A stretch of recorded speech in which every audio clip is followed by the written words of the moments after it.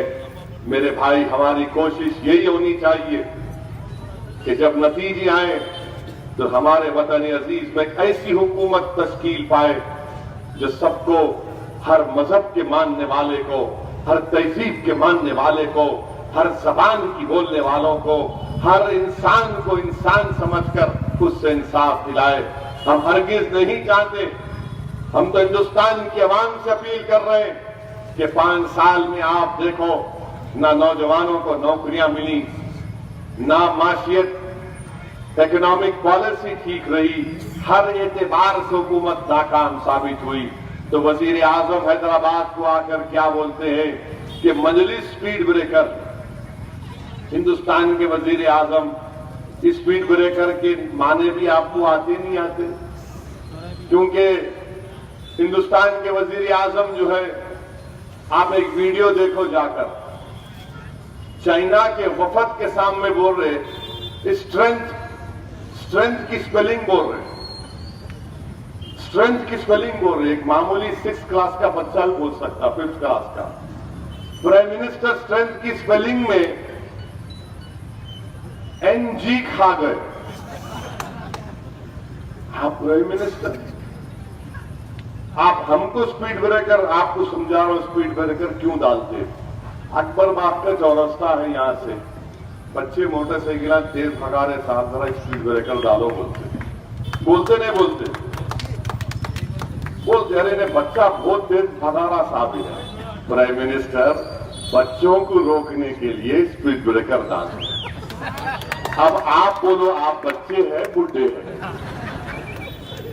آپ پہ چھوڑتا ہوں میں، ہمارے پاس سپیڈ بریکر ڈالتے تھے، ڈالو صاحب، بچے جو ہے گاڑی تیز بھگانے ذرا سپیڈ سلو ہو جاتی۔ ہندوستان کے وزیر اعظم، آپ ہمارے شہر میں آ کے تیز نہیں دوڑ سکتے، آپ اتنا یاد رکھو، آپ ہر جگہ بھاگ سکتے، یہاں ہم آپ کے پیروں کو پکڑ کے رکھیں، ہاتھ کو پکڑ کے رکھیں، یہاں دوڑ نہیں سکتے۔ یہاں پر ہم پہلے ہی بولتے زیادہ بھاگ رہا میاں، انہیں ذرا کم کرو رفتار اس کی۔ ہمارے بزرگ بولتے میاں اس کے تیور ذرا ٹیڑے دکھ رہے، بہت دوڑا تھا، رفتار کم کرو اس کی۔ اور آپ آ کے بولے مجلس سپیڈ بریکر ہے۔ ارے وزیر اعظم، ندی کے اس پار، ارے ندی کے اس پار تو ملک پیٹ بھی ہے، یہاں میٹرو نہیں آئی، تمہارے کو حیدرآباد کی ڈیموگرافی نہیں معلوم، مگر مجلس سے نفرت، مجلس سے نفرت۔ اچھا آپ نے کتنا پیسہ دیا مرکز سے؟ کل اعلان کر دو میٹرو کے لیے، 1 پیسہ نہ آپ نے نہیں دیتے، اور آ کر یہاں اپنا جھوٹ۔ ہندوستان کے وزیر اعظم تو جھوٹ بولنے کے ماہر، اتنا صفائی کے ساتھ جھوٹ بولتے کہ جتنے دنیا کے جھوٹے ہیں ان کے ہاتھ پہ آ کے بیٹھ لیتے۔ یہ ہمارا مرشد ہے بھائی، یہ مرشد ہے، سوری مرشد بولتا لگ رہی ہے، ہمارا مرشد ہے، اس کے ہاتھ پہ آ کے بیٹھ لیتے کہ سرکار ذرا سکھاؤ کیسا جھوٹ بولنا صفائی کے ساتھ۔ اور پھر آپ کہتے ہیں کہ ہم کہ TRS کی سٹیئرنگ ہمارے ہاتھ میں۔ ہندوستان کے وزیر اعظم، سٹیئرنگ بھی ہم ہے، پہیا بھی ہم ہے، بیٹری بھی ہم ہی ہے، آپ کو کیا جل رہی؟ آپ کو تکلیف اتنی کیوں ہے؟ ہر موقع پر موقع ملا کہ کچھ یہاں پر ایک بات، وہاں پر ایک بات، ہر محاذ پر اپنی کمزوریوں کو چھپانے کے لیے اب سہارا لے رہے ہیں کس کا؟ سیکیورٹی کا۔ جموں کشمیر برباد ہو گیا ان کی وجہ سے۔ آپ کو معلوم میرے بھائی، جموں کشمیر میں اگر آپ کو ملک پیٹ سے نکل کر نامپلی جانا ہے، ملک پیٹ سے نکل کر کشمیر میں، ملک پیٹ سے نکل کر اگر نامپلی جانا ہے تو پولیس کے پاس جا کر آپ کو بولنا پڑتا کہ میری گاڑی میں 5 لوگ بیٹھے ہیں، ان کا پرمیشن دو میرے کو آپ۔ اور پولیس والے بولتے ہیں کشمیر میں کہ 5 بجے کے بعد تم جانا، دن بھر نہیں۔ تم کشمیر کو ایک جیل بنا کے رکھ دیے کہ وہاں کے لوگ اپنے گھر سے نکل کے ہائی وے کراس کر کے نہیں جا سکتے۔ ایئرپورٹ پر 100 کی تعداد میں لوگ بیٹھے ہوئے، کہ 5 بجے کے بعد جائیں گے اور وہ بھی پولیس کا پرمیشن ملے گا. بتاؤ وزیر اعظم یہ آپ کی پالیسی کیوں پالیسی لایا آپ؟ اور بولتے کہ سیکیورٹی سیکیورٹی. اپوزیشن پارٹیاں ثبوت پوچھ رہے ہیں. میں بالا کوٹ پر حملہ کیا، یقیناً ہم بالا کوٹ کے حملے میں جو گورنمنٹ آف انڈیا کا سٹینڈ ہے اس ساتھ ہے. مگر یہ تو بتاؤ وزیر اعظم، کیا یہ بات سچ نہیں ہے کہ اگر کل جنگ ہوگی تو صرف 10 دن کا اسلحہ ہمارے پاس ہے؟ صرف 10 دن کا.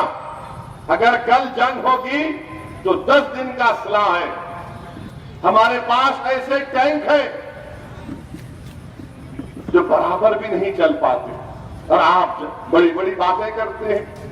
ہمارا ایکسپینڈیچر ڈیفنس پر کتنا ہے؟ جو 1962 میں کیپٹل ایکسپینڈیچر تھا وہ آج ہے.